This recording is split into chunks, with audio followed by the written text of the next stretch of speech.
Welcome to another triathlon podcast, the podcast that brings the electrifying world of triathlons right into your headphones. Journey into captivating conversations, share the excitement of race recaps, enjoy the humor only a triathlete would understand, and join us as we debunk myths and bring you the bare, thrilling truths of the triathlon world. So feel your heart pound, breathe in anticipation, and get ready to dive into the world of triathlon. This is another triathlon podcast. Enjoy the ride. We're back with another episode of another triathlon podcast brought to you by Mana Endurance. Now, we're going to jump into it. We actually have some racing going on, which this time of year, it is always a good thing. And it seems like a bunch of the big names are kind of hitting out some hard hits before they take some downtime in the off season. But we will talk about Florida and Cabo 70.3, as well as Noosa Triathlon over in Australia, where racing is starting to kick off. And other than that, we will jump into our usuals, what the F, and social media posts, and catch you up on what we're doing for training and racing. So let's get after it. Josh, you've just been flying back home. What did you get up to this weekend? It was a busy weekend for sure. It was a little bit of Sherpa job and taking care of my wife. It was her kind of return to competition under 7 months from ACL surgery. So she was signed up for both the 10K and the half marathon at Disney. So the Disney Wine and Dine marathon, half marathon weekend was this weekend. So she did the 10K on Saturday. My daughter and I went at 4 o'clock in the morning, nice and early, to do that. And it was pretty chilly this morning. Those mornings, like Saturday and Sunday, were both in like the 40s probably, which was great for running. Spectating, spectating, yeah, with no sun. I mean, the race, the 10K, pretty much everyone's done before the sun comes up. Yeah. The half marathon, I was able to finish right before the sun came up too. So it was great race weather, just not for the spectators, but it was really cool. It was the first time for both of us doing a Disney type event, and it's crazy with the corrals and how it all works. It's like they start a couple hundred people at a time, and then there's a 2 or 3 minute gap in between, and everyone gets fireworks every start. Oh, cool. And Epcot's in the background, and it's really neat. And then they've got characters along the course, which Janine had mentioned to me during the 10K, like the lines were long and she didn't stop. She just kept running, and she did really well. She beat her time from the DC 10K the week before, so she did well. But people are stopping and waiting in line for like 50 people in line to get a picture taken with the character during the race. Oh my goodness. It's a little bit different intentions than we do at times.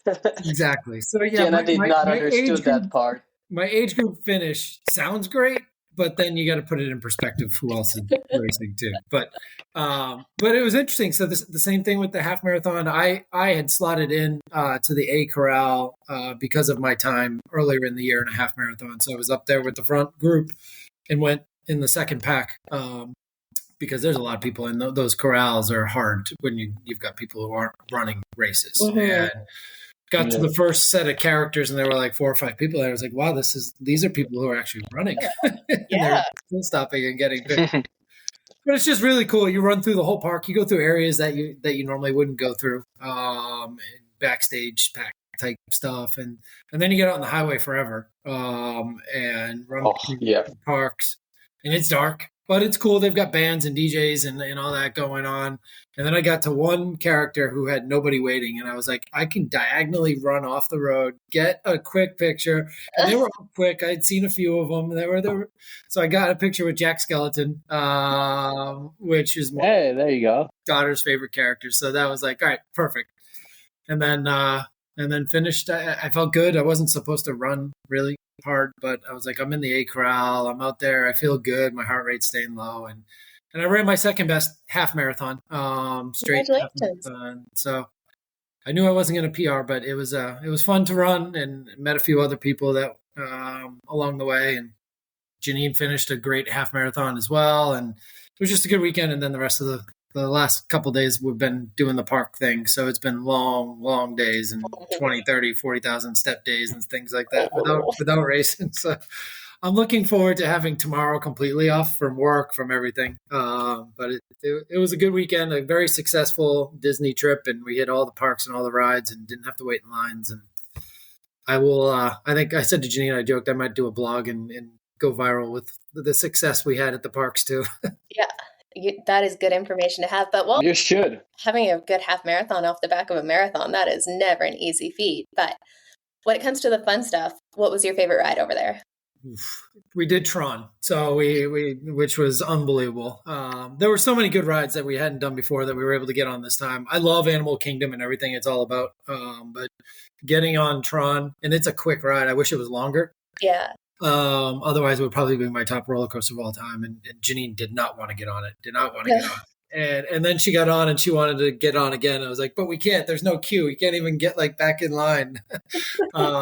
So it was a really fun ride just for the fact that all three of us got to enjoy it and had a great time. So, and it's a new ride. I think it only opened in April. So it was neat to be on that. And yeah, it was just a great trip. And I'll have to get that blog post up. That'd be awesome. Did I ever tell you guys the story of the time we almost killed Dee Dee the Devil on a roller coaster? No. What? Yeah.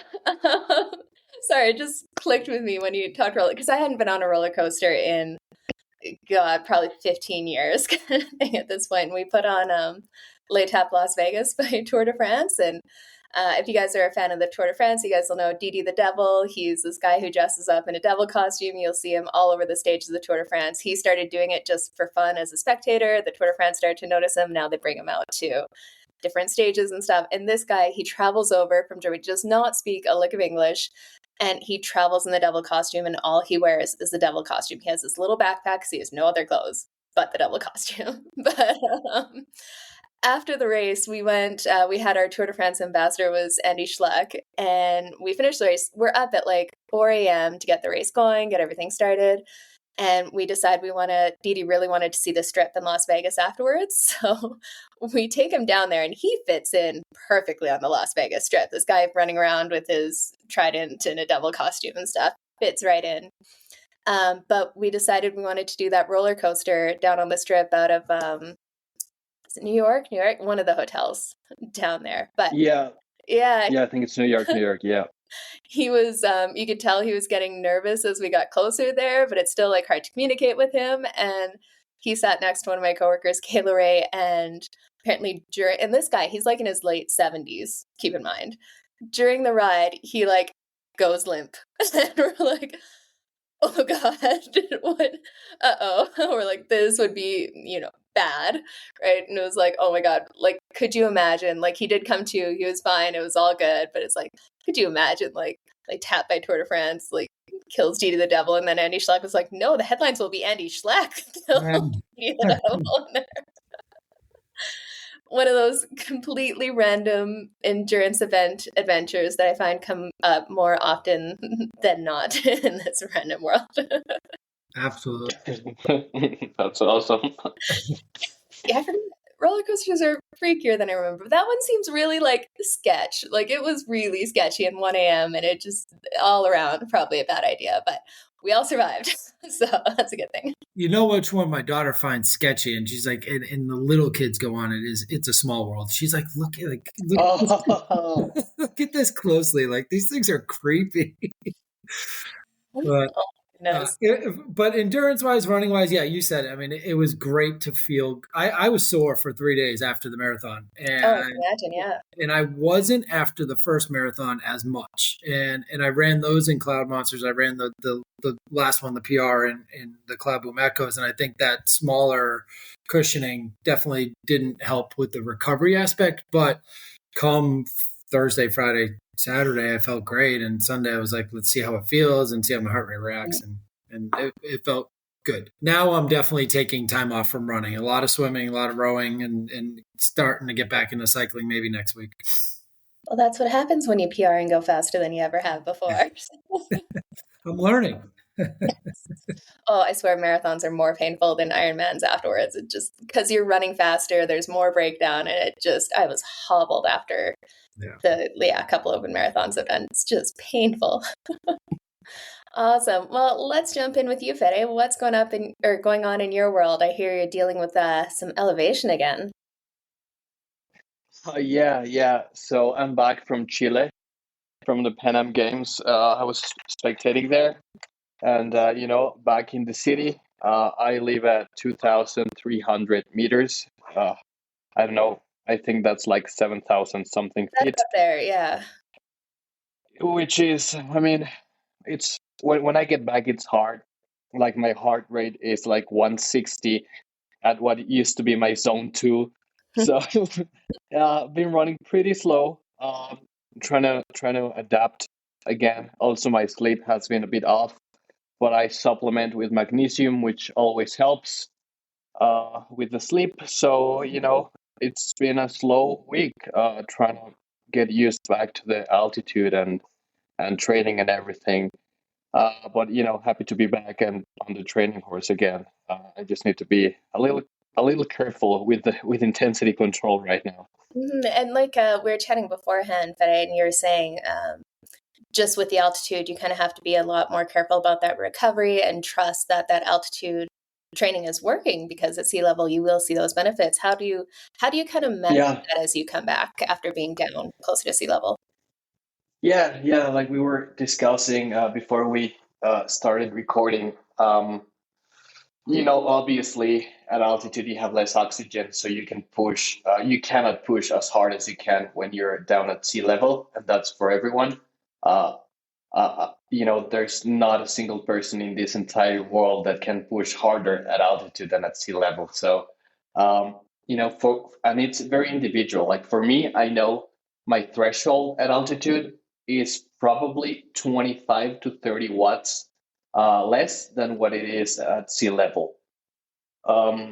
So I know that, for like an 8-minute rep at a certain intensity, I can do that 8-minute rep like 20 to 30 watts more when I'm at sea level. Also, I can do it longer. So, but it's a bit tricky mentally because I need to train slower. Let's say I'm running, I don't know, 7-minute mile pace, and that's like my top zone two type of thing. But then when I come down to sea level, 7-minute mile pace, that would be zone one. So it gets tricky and you get used to it with time. The downside is all the upper end work like VO2 type of thing.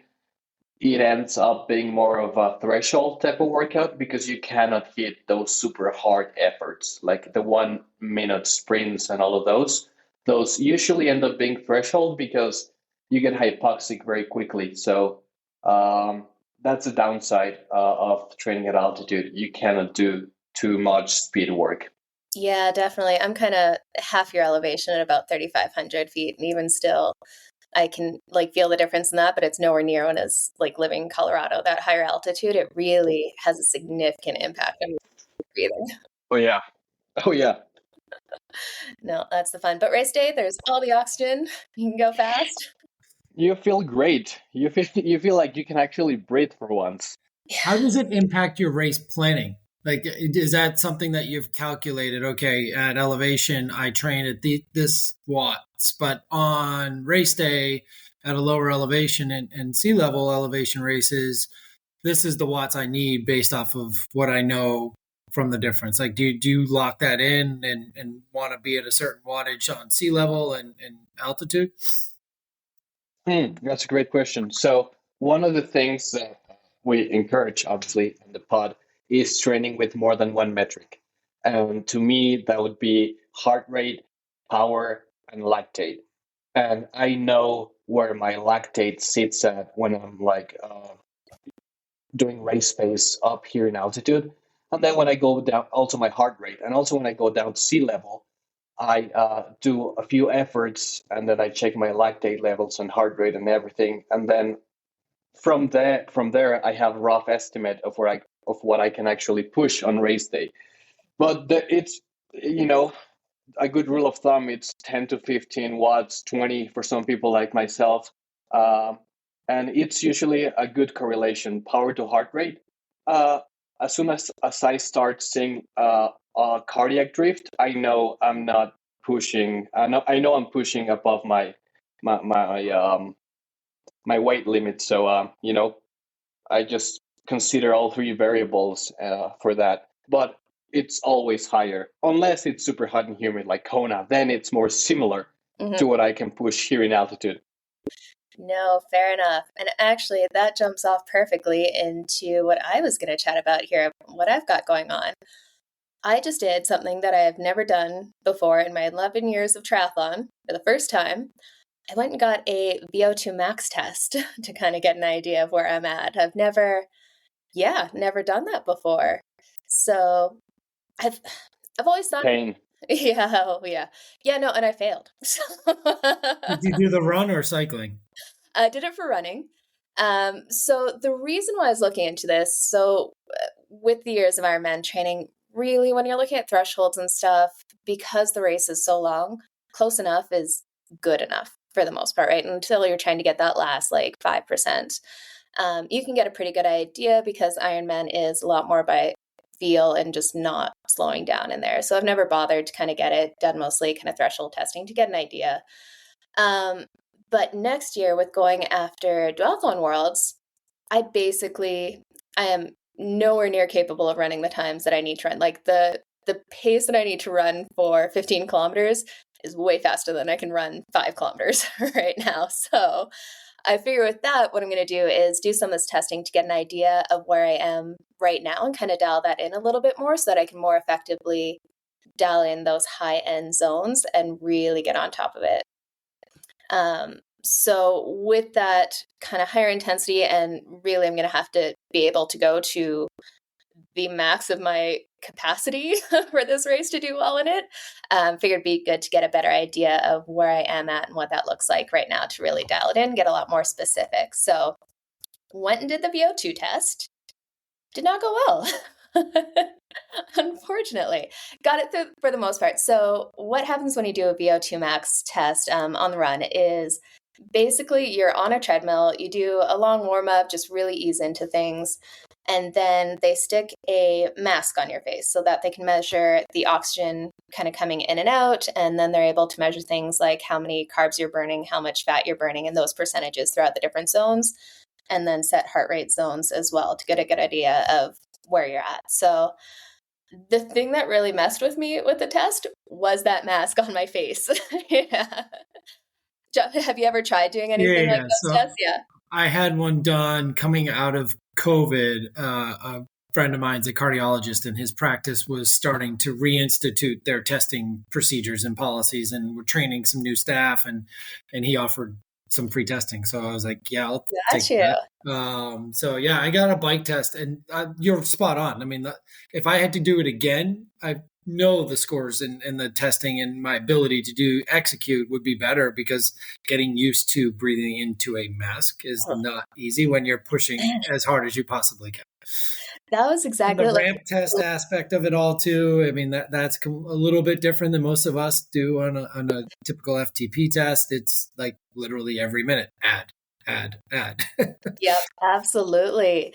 I found even at the lower zones, it was like anxiety inducing, sticking that mask on your face and trying to breathe through it. It was like, okay, what is going on here? But so did the test and made it to 95% of completion in there.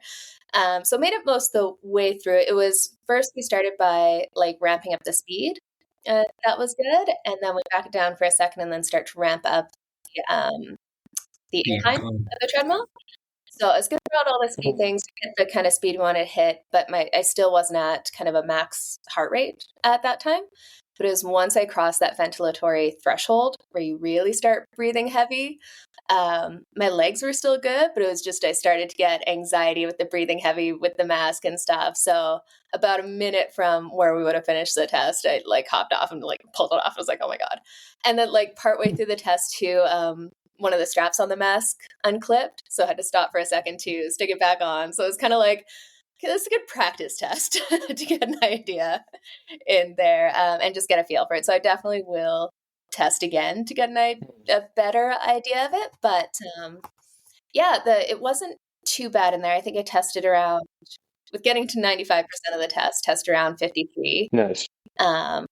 For it. And then what we found out was no surprise. I was really interested to see the fat burning versus the carb burning and stuff, because that really speaks to basically how long you can hold these intensities. And learned a couple of things. One, the heart rate zones that I have set up, that we set up initially a few years ago. I haven't done any even threshold testing in a very long time, just kind of modified it by feel as we went, and the heart rate zones were bang on by the beat off of what I have on my Garmin. So that was good to see. I'm training in the right zones. And essentially I'm like a fat burning machine, but as soon as that, it goes. There is zero in between. So it's kind of funny to see that. Anaerobic power there. You see my test, it's like zone 2 is like 50-50. He's like, yeah, you have the fat burning of something I'd see in like extreme ultra runners kind of thing, right? But as soon as I go a little bit above that, the next zone is 97% carbs. It's like there is zero in between whatsoever. Sounds like you got some training to do for this speed racing next year. Yeah, definitely need to get better at that. So it was no surprises there, but it was just funny to see the drastic difference. That's a product of my training, because I've definitely been very much a zone 2 advocate. That's very significant for Ironman. And you know what, definitely it shows that in the case where I've had races before where you can't take any nutrition, you can rely on that fat for fuel up to, it was at like 160 beats per minute. I'm still at 50-50 carbs and fats. That's amazing. Forever, just can't speed up. But I mean, I think it's important for the listeners to understand that there's no right or wrong lab test, because you want to find what you want to find. What I mean by this is, we know you are a fat burning machine and you've been doing Ironmans for so long.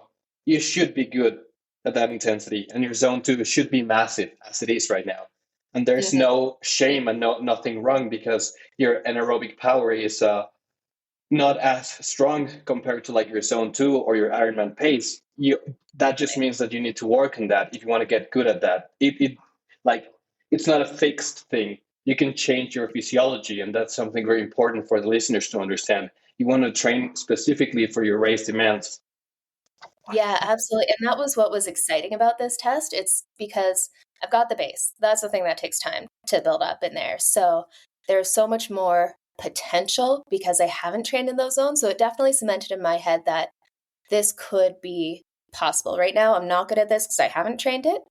But if we switch that training and really kind of focus on it, it could definitely be something that is within reach. So that excites me a lot. And then so we do 2-part testing on this. Tomorrow, I'm going to go do a lactic threshold, or the blood lactate testing in there, to get an idea of some of those higher zones and see where I'm at for that as well. So it's all kind of data right now, just setting baselines so that I can see where I go as we completely switch up the training focus, which included some 3-minute VO2 max intervals after the VO2 test last night on the bike, which were not fun at all. But yeah, I'll have to get better at that too. You're getting it dialed in, and that's the good thing. I mean, you have a plan for next year, and you're trying to figure out where you need to be and where you need to improve. So, I mean, that's what the key takeaway is for me and for the listeners, and especially some of the age groupers just coming in. I mean, it's not essential, but when it gets to the point where you're trying to get to the next level, it is definitely a tool that's out there for people to use. I actually might be taking an opportunity to go out to Arizona next month to do some crazy testing and cool. Gait analysis and lactate threshold and a lot of that. But I also know that the same company out in Minnesota that a lot of people have been using, Human Go, is just now about to open up their Boston location too. So I've got some access to some new testing that I might be able to take advantage of and figure out my 2024. Yeah, absolutely. It's all good data to have for sure. And just kind of, this is the time of year to set those benchmarks really to see how much stronger and faster you get and dial things in so you can train most effectively. Oh yeah, and I did that thing that I always seem to do and changed everything before race. So I know, shocking. Got a new bike fit done last week. I saw that. One of these days I'll give my bike fitter more than like 2 weeks before a race to fit me for something. It wasn't drastic or anything. No, not at all. Yeah. So Jen is a little more aero if you haven't seen the pictures. yeah, I'll post those up on our story there. But basically, I've been looking around at aero bars so that I'd be able to angle my bars up from flat to, angled up to get a little bit more aerodynamic again, because this race is going to be so on the edge of what I'm capable of. I want to make sure I get all those little things right. So actually, it was through one of our past guests, Nick Chase. It was on his stories. He had a Aero TT bar, fast TT bars, and went and checked them out. And they were awesome because they sent me a diagram of my specific bike and all the parts of how it works together on my bike without having to modify a bunch of stuff. So that was really cool. But got those and went to my bike fitter. I'm like, I'm not going to be on a bike longer than an hour next year. So let's go aggressive and see what happens. Which, I still have Indian Wells 70.3 and this race is a little bit long this weekend, but it's fine. It'll be good. We'll see how it goes in there. So I'm excited to test that out and definitely looking at some options for aerodynamics testing, because as fast as the bike position looks, it's all just guesswork until you really do some aero testing. And I found it interesting. If you guys have you guys seen Lionel Sanders' aero testing video he put up? He's been doing a lot. I mean, it's like he wants everyone to know I'm finally being tested. Getting after it, yeah. Yeah, he did some aero testing, and it was really interesting because he actually got a lot faster when he lowered his bars from 25% to 15%, which is again, you just look at it, the higher position looks faster, but real world data when he went out and did the testing, it was faster for him to have 15 degrees instead. So it's just a good reminder that it's all kind of guesswork until you do the testing. Yeah. And that was interesting too, because it was like, all right, that data is crazy different. You're so much faster. Do it again. And even after the fifth try, it was like, no, we still need you to keep trying. From 0.23 CDA to 2.0 is drastic. That is significant time, especially when you're talking 70.3 Ironman stuff that you can gain, as long as you can stay in it. Yeah, exactly. Also, one thing is that the more you don't need to be fighting for the podium to invest into a good fit and into aerodynamics, because that means you're going to be able to push less power and you're going to be able to go faster or at the same speed, and that means that you're going to be fresher for the run. So it's not only for the pros. Absolutely. I was just I'm working with a new athlete here who's looking at doing their first 70.3 and trying to tell them they have a road bike, which is awesome and great to get into racing. But I was like, you really should look into some clip-on aero bars that you can attach in there. And well, I don't know if it really makes a difference, but I've seen from the athletes that I coach who do make the switch in there, and you're talking between 3 to 5 kilometers an hour if you go from a road bike with a not aggressive setup to a road bike with clip-on aero bars and a dialed-in bike fit. And that's just free speed. You're not working any harder. You're just going a lot faster. So that is some significant time savings over a 70.3. Let's jump into the fun stuff here with our social and what the F moments of the week. Let's get started with you, Josh. What do you got on the social side? This is it's still somewhat endurance sports. It's still one of the disciplines that we like to partake in triathlon, but it's in the pool swimming, and it's from a couple weeks ago. I just happened to come across it over the weekend from World_Aquatics. They had what they called the Golden Race, and you take the top 4 people in each discipline, or so the top 1 in each of the 4 disciplines, and they get in a pool and they race. And it's kind of like Super League. When you get a time difference, you get that head start. So the breaststroke gets a head start. And then it's the butterfly, and then it's the backstroke, and then it's the freestyle. So they are all laid out in intervals on when they can start. And then it's kind of funny. You look at the reel, and the guy in the backstrokes ready to go in his position, and the rest of them are up on the deck ready to dive in. But the whole point of it was to see who do you think is going to win. So Jenna, who do you think is going to win this race in the 4 disciplines, staggered to what should be the time that allows them to compete against each other? Man, you'd think front crawl, but you know what? I think maybe,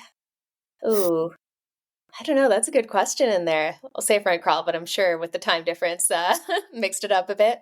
And I mean, in any given Sunday, right? Anybody can show up and have their best race too. But in this race, in this golden race, it was the backstroke that won the race. Really? Yeah. Oh, wow. I wonder, I'd be curious how they calculate all those times and stuff too and got it dialed in. I was wondering that too, and it doesn't say, and I was looking in the comments to see if it was explained or not, but I was wondering if it was based off of like their PR or the world record time and what the difference is between them, and let it go from there. The breaststroke was out in front for a while. It was late in the game that the backstroke caught, and I think the freestyle just out touched the breaststroke for third. And then really? Yeah. So it took a while for the freestyle to catch up. That's interesting. That'd be fun to kind of see that play out too. And it's always fun just to mix it up a little bit and have something different and where you're actually competing head to head and chasing each other down. I'm sure that makes it a lot more interesting. Kind of like how Ironman all came together as who are the fittest athletes. We'll just cram all the sports together and see who comes out on top. Exactly. And it sounds like it's something that like even swim teams do as a drill, just to teach like race finishing techniques. Got you. Oh, that's interesting. Awesome. Well, we will share that on our stories here. Let's go on to What the F. And not for the first time, but it's around Christian Blumenfeld this week. So Christian Blumenfeld has confirmed he fully intends to race Kona next year in a bid for the unprecedented calendar year double Olympic gold and Ironman world champion in less than 3 months. So he's won both, which is incredible. But for it to actually, and technically it was the same season, how they want to play it and all that fun stuff, that it was within 12 months. But doing it in Kona back to back like that would definitely put him very much in the GOAT rankings there. The thing though, he has to do an Ironman to ratify that spot. So he has a slot from his previous race results and the World Championships win, but he's going to have to do an Ironman to like validate it. Yeah. It's crazy. So when does he fit that in? Like that, I guess that's the big question. That's the question. So he has to do it between the Olympics, and the last qualifying race is August 19th for Ironman. And then apparently there's an alternative way to validate. That's 270.3 races by the end of June, but that's not going to happen because you got the Olympics going on. So he's not going to be doing 270.3s. So that would be one hell of a feat, going from winning Olympic gold, do an Ironman to validate your spot, and then go win the World Championships within like a 3-month period. Like, I mean, is it really surprising when it comes to Christian? I think we've had this discussion all season long, and it just we are always saying it's surprising. Yet there he is. He shows up and he shows up and he shows up. And then you look at the end of the year PTO rankings, and who's number one? Christian Blumenfeld. It's like, how did he get up top? Because he raced every weekend. Every single race, all the time, everywhere, no matter what. So yeah, of all the people who could pull it off, I'm going to say Blumenfeld is probably the best shot in there. And I'm still holding out for like a Jan Frodeno return to do his last Ironman in Kona. Like, that would just, see him battle it. Maybe Blumenfeld racing it will inspire him to give it one last shot, although I don't know if he wants to after his last World Champs race. But that would be so good to see the last one. The old guard, the new, coming in Kona, throw in like a fit Brownlee and just have an epic race. Like, that would be so good to see. We can all hope and wish for it. But man, Jan's retired life is looking really, really sweet.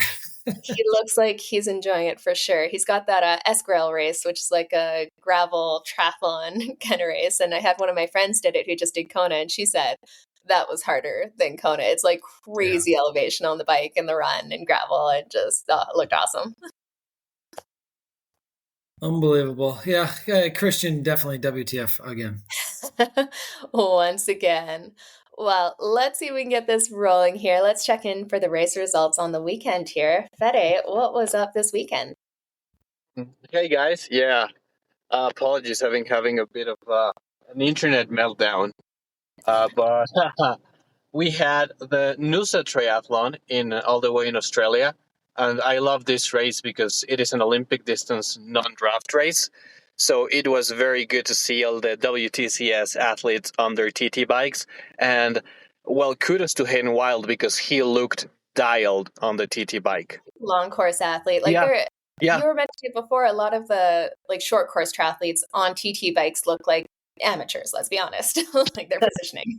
Yeah, some of the WTCS athletes look like an amateur doing their first try. I mean, that's no shame in them. They don't train for that.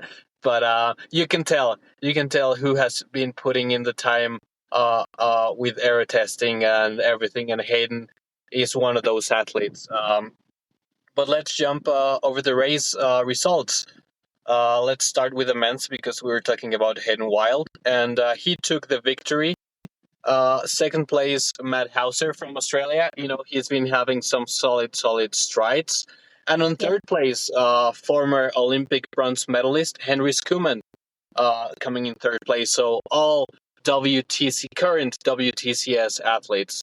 That was really good to see. Like, it was really, for a race and this is one of the biggest triathlons in the world, but to get that kind of quality, like 2 Olympic medalists, and then you have one of the top ranked athletes in the world, and it was really a battle from the start for the 3 of them. And Hauser really gave Hayden a run for his money. It looked like the last little bit, Hayden was starting to look back a lot. Hauser put in this last surge and just kind of pushed it, and Hayden looked like he was getting a little bit nervous, but yeah.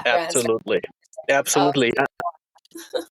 I mean, you start to see that, on the WTCS circuit, these guys are running sub 30 minutes, like every time. And you can see when it's non-drafting that the running takes a toll because all of them were in the 30s. Hayden 30:33, which is also blazing fast. Matt Hauser 30:45, and Henry Skuman 32:01. But yeah, Hayden rode 50 minutes. He was the only one to ride 50 minutes. Matt 51, and Henry 52 minutes. But yeah, you can see that non-drafting races, they take a toll on your top end running legs, which that's supposed to happen. But I just love this format. I think we should have more Olympic distance non-drafting. I truly believe they do reward the better athlete. And there was a massive shift in the sport where, it used to be non-draft for Olympic distance and stuff, but that all changed. Basically, the Olympics, for triathlon to get into the Olympics, they wanted it to be a drafting format because the impetus was they didn't want to have someone disqualified after the fact for drafting during the Olympics and have results be kind of questioned or kind of left in limbo. So they changed things over so that it would be draft legal. So everyone's kind of together, and that makes it a little bit easier, a little bit faster, and a little more exciting to watch at the same time. But the non-draft Olympic distance kind of went away after that because most of the top level pros, they're going to train for the Olympics and trying to get there. So it definitely shifted the sport and shifted the athletes who are at the top of the game in that Olympic distance when you turn it into a fast swim, draft bike, and then run for gold. Yeah, absolutely. And, TV rights and everything. But this race is amazing. And I think it's very important that we keep it that way. It's a very long running race, and it has a lot of history. Over the women's side, we had, the domination of Ashley Gentle.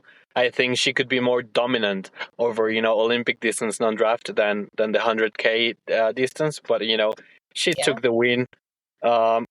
Second place from Australia, Sophie Malowecki. And on third place also from Australia, Rachel Hill. Ashley, they all rode fairly similar, but then on the run, Ashley ran a minute quicker than the second place and 2 minutes quicker than third place. So it was just a walk in the park for her. Well, maybe not, but she took the victory there.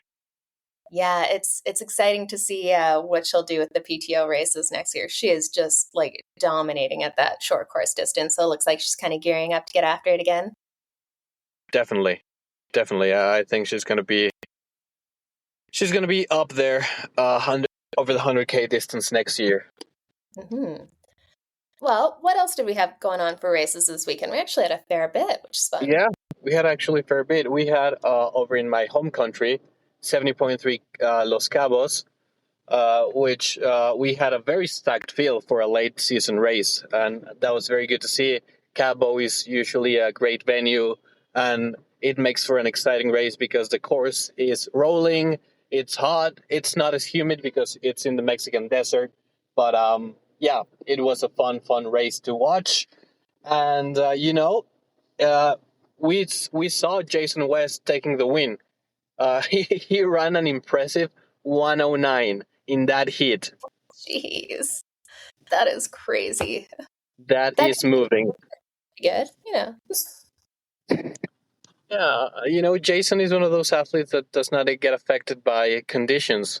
Like he can run the same if it's uphill, downhill, flat. I mean, so he ran a 109 after trailing most of the race and coming from behind, and I think Jackson was first off the bike, and then it was Dubrick, and Jason passed both of them on the run. I mean, it's not like Dubrick's a slow runner either. No, all of these guys are very fast athletes, and yeah, our boy Mark Dubrick came in second place, and Canadian Jackson Laundry running up the podium in third.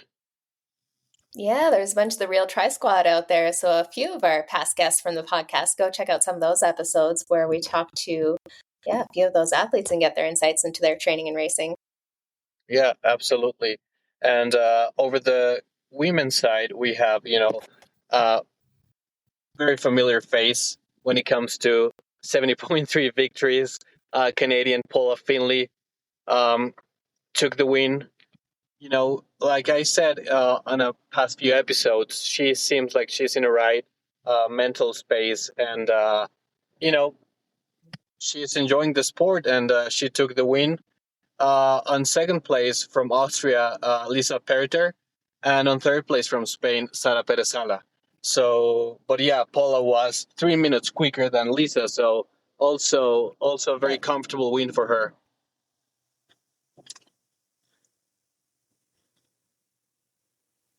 Technical difficulties. There we go. We can hear you again, Fede.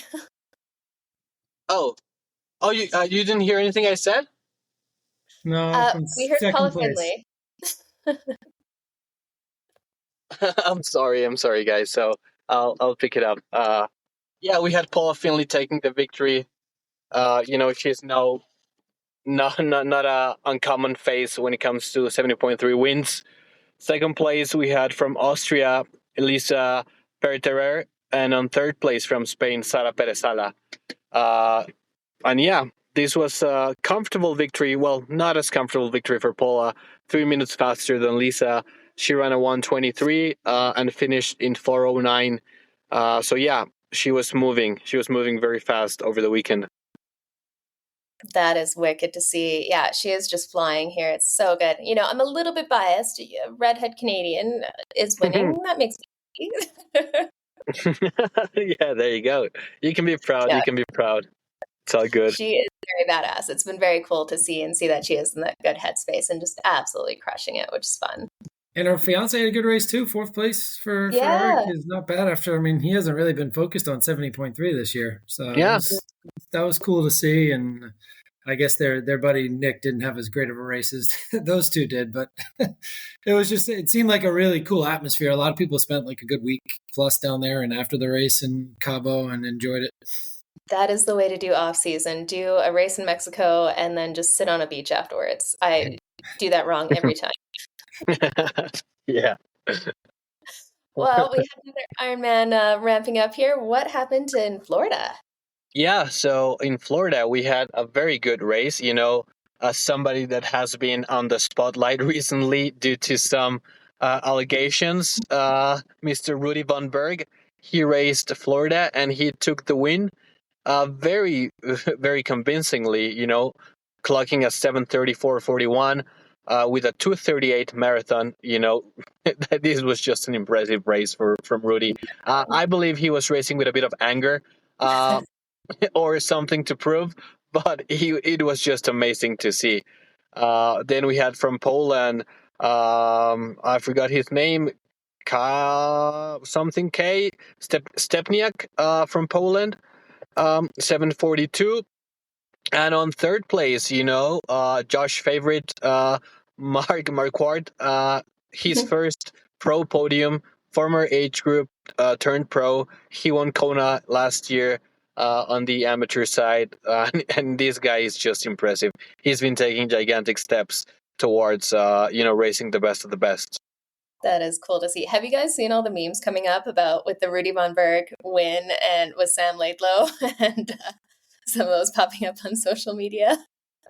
yeah, those are amazing. Whoever makes those memes deserves like a race or something. Oh, totally. I'm trying to think, what's the name of that account? They did a bunch of them on there. Yeah, we'll post it on our stories there, but there have been some funny Sam Laidlow, Rudy Von Berg memes going around out there. And it's funny because Rudy got kind of pulled into this thing from the actions of his dad, and he hasn't been speaking out or saying anything. So I kind of feel bad for him kind of getting sucked into this. But you know what? He's definitely using it to fuel him, because that was a very impressive performance on the weekend. But I mean, that include Magnus Ditlev, who just dropped and dropped once they got to the run. The two of them were together on the run for a while, and Magnus, we've seen Magnus struggle at the end of races on the run, so this was another one. Yeah, 100%, absolutely. And then over the girls' side, we had, again, I think Josh picked the winner, Sky Munch, taking the win, also in an impressive 8:22 2:54 marathon. I think this is a course record for Ironman Florida, if I'm not mistaken, over the women's side. 8 minutes. she put 8 minutes to India Lee, which she's no slouch. She's also a very fast athlete. She came in second place, and Jocelyn McCauley coming in third place. And Sky was the only athlete to crack the 3-hour marathon on this race. Very impressive. Yeah, she did really, really well out there. There's definitely some fast racing going on here. And we just see some of these running times dropping with these super shooters. Like Rudy's run was absolutely insane. They were both course records, right? Both the male and the female? Yeah. We're definitely seeing that across the board as we have the new shoes. People are really dialing in the bike aerodynamics, and it all makes a big difference in there. Like significant time when you're talking the distances of Ironman, every few percentage points makes a massive difference. Yeah. No, absolutely. That's awesome. You called Sky though, right? I think. Jenna, was that your pick? I had Alice Alberts, and she held on to like a top 5. Half the time I can't remember what we talk about after these things. I think I did, but I'm not sure in there. Welcome to our life of triathlon training and full-time work and all that. Yeah, it's a lot in there. But we got some racing heating up this weekend. Things are starting to pick up in Australia. We have 70.3 Melbourne going on this weekend, and it's a male and female pro race. And let's start off with the ladies here and make some predictions. We've got some of the names are Amelia Watkinson, Lottie Wilms, Hen DeBet, Natalie Van Couverden, Alicia Wesley, Sophie Perry. We got a number of others in there too. What do you guys think? Josh, who do you think has the win in Australia? I'll be honest, I don't know much about most of those names, but I will go with Sophie Perry. That's one I recognize, and we'll go with Sophie. Sounds good. How about you, Fede? Who do you got?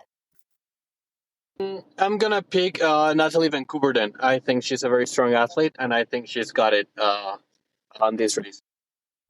Yeah, and I'll go with Amelia Watkinson. She does really well in the Australia and New Zealand racing down there. She seems to have those courses dialed in, so we will see how that shakes up. And then we've got the men's side. A few of the top names in here. I think we're all going to agree on who we think, but we will go through it anyways.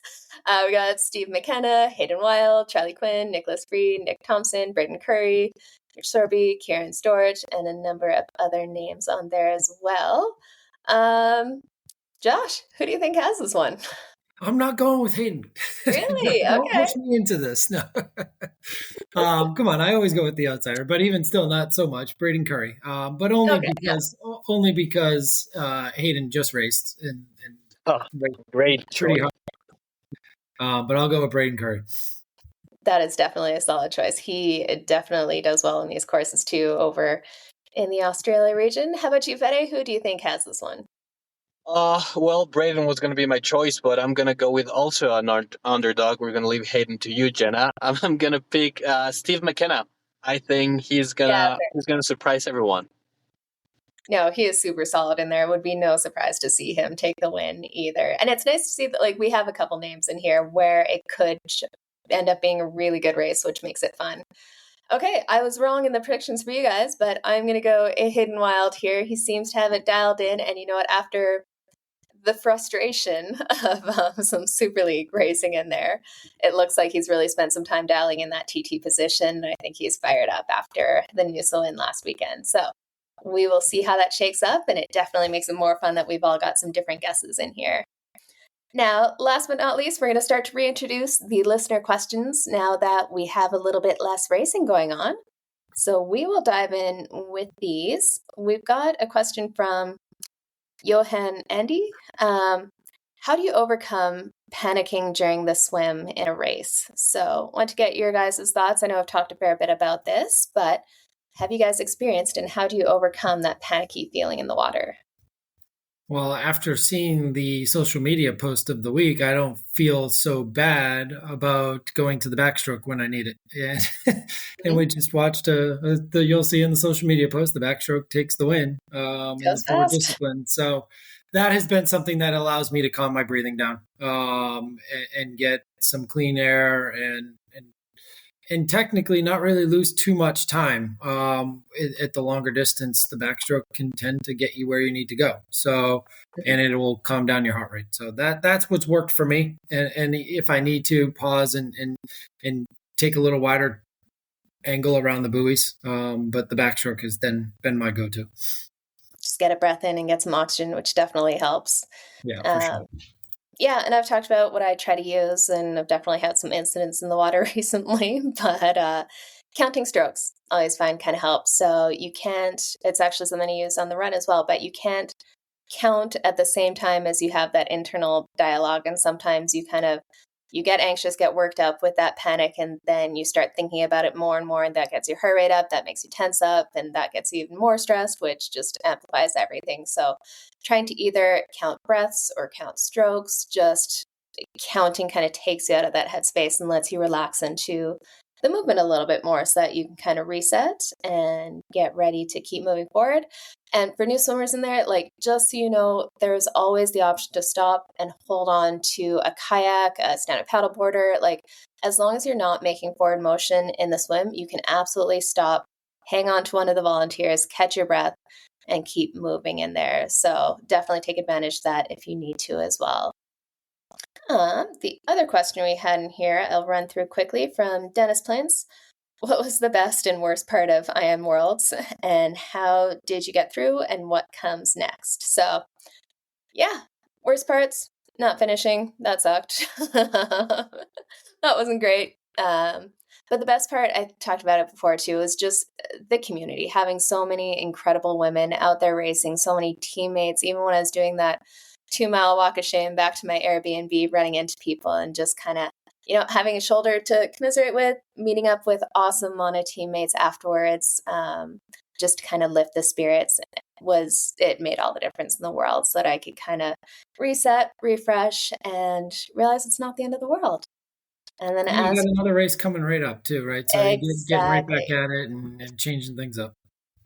That definitely helps a lot. And I am so fired up about the goals for next year that I think that definitely helped me get through it. It's like, okay, this didn't go to plan.